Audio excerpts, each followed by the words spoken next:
শীত চলে আসছে, শীতের আভাস শুরু হয়ে গেছে, আর সেই সাথে শীতের পিঠাও আমাদের মধ্যে স্টার্ট হয়ে গেল। নুরুল আফসার ভাই শীতের পিঠা দিয়ে উদ্বোধন করলো। ও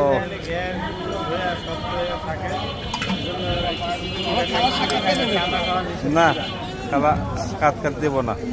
এই যে ডিম দিয়া, এটাও ঠিক আছে। খালা ডিম দিয়ে কত বিক্রি করেন? 30। আর ডিম ছাড়া 10 টাকা। যাক, ডিমের দাম 20 টাকা আর পিঠার দাম 10 টাকা। এই যে ডিমেরটা খালা মাশাআল্লাহ কথা 4টা চুলা, 4 চুলাতে খালা শুরু করছে। কি ভর্তা আছে খালা? ভর্তা, ধনিয়া, শুটকি আর কি সরিষা, মাত্র 3টা। ভর্তা আইটেম বাড়াইতে হবে তোমাদের। আজকে আমাদের মাঝে মাওলানা জসিমউদ্দিন নুরুল আফসার ভাই শুরু করছেন। কেমন ভাই, ঠিক আছে তো? হ্যাঁ, যাক শুক্রিয়া।